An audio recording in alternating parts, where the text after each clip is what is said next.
Petite information de démarrage, il n'y aura plus de quotidiennes le lundi. En effet, le contenu présent dans les quotidiennes du lundi sont souvent les actualités du vendredi passé. Nous avons donc préféré déplacer la quotidienne du lundi au samedi, histoire d'être toujours plus à jour dans l'actualité. Merci de votre compréhension et bon numéro. L'actualité du mardi 28 juillet autour de Microsoft et de ses produits dans ce numéro 120 de My Modern UI TV.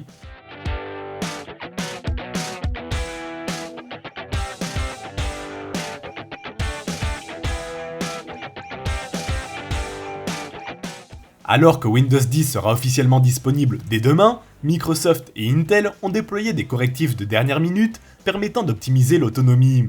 En effet, Microsoft annonce la correction d'un bug qui faisait perdre environ 10% d'autonomie, tandis qu'Intel annonce de son côté que les machines équipées de Windows 10 auront un cycle de batterie similaire à celle équipée de Windows 8.1.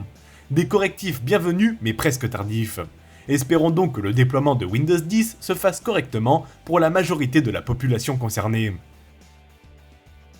Le futur système de Microsoft, au cas où vous l'ignorerez, Windows 10, est plutôt bien accueilli par les utilisateurs. Sauf sur un point qui a créé un bad buzz autour du système, à savoir les mises à jour automatiques et obligatoires. Cette annonce survenue la semaine dernière avait en effet créé la polémique. Depuis, on apprend que Microsoft a publié un outil permettant de bloquer l'installation automatique des mises à jour. Il est donc désormais possible, via ce logiciel, de bloquer le téléchargement et l'installation de certaines mises à jour, qu'elles soient liées à Windows ou à votre matériel. C'est donc une excellente nouvelle, mais dommage que ce ne soit plus inclus nativement dans Windows Update. Allez, petite news rapide pour signaler que Microsoft a ouvert un site vous permettant de trouver votre tablette Windows idéale. Ce site vous posera donc diverses questions autour de l'utilisation que vous ferez de votre tablette, en ciblant aussi bien votre côté particulier que professionnel. Un outil intéressant, peut-être pas utile pour la majorité d'entre vous, mais qui a tout de même le mérite d'exister. Notons au passage qu'il est également capable de vous recommander un modèle de Windows Phone. D'après un graphique d'Andreessen Horowitz, il se serait vendu, en juin 2015, autant de PC équipés de Windows que d'appareils mobiles équipés d'iOS d'Apple.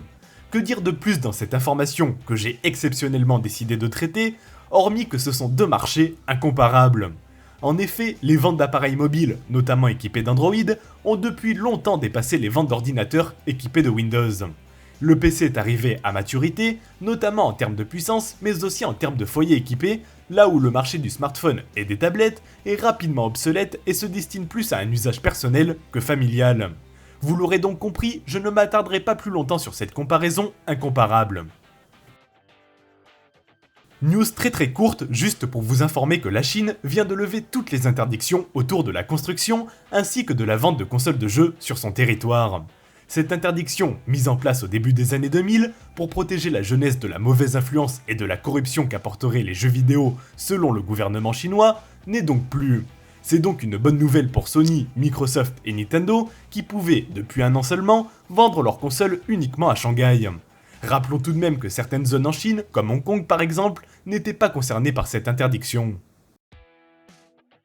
Fait assez rare, mais 4 failles dans Windows Phone ont été trouvées par une équipe de hackers de HP en fin d'année 2014 et elles se situent plus précisément dans Internet Explorer 11 mobile. Microsoft avait donc été averti de la découverte de ces failles et bénéficiait d'un délai de 6 mois pour les corriger avant leur divulgation publique. Cependant, comme bien souvent, le délai est expiré et les failles non corrigées. Cela signifie donc qu'elles sont désormais rendues publiques. Nous apprenons que 3 de ces 4 failles permettent d'exécuter du code à distance et que la dernière permet d'affecter la gestion de la mémoire sur le smartphone. Microsoft a affirmé avoir été mis au courant de ces failles, mais déclare que leurs exploitations nécessitent un certain nombre de facteurs pour opérer à ce type d'attaque sur Windows Phone et qu'aucune attaque ne leur a été reportée jusqu'à présent. En bref, Microsoft ne corrigera ces failles que quand celles-ci seront exploitées, chose qui est certes plutôt fort improbable, mais regrettable malgré tout. Merci d'avoir visionné ce numéro 120. On se donne rendez-vous dès demain pour la suite de votre quotidienne, et je rappelle que l'émission possède son application à télécharger sur l'ensemble de vos appareils Windows. Pensez également à visiter nos sites partenaires, ainsi que ces autres podcasts de qualité. Passez une bonne journée et à demain.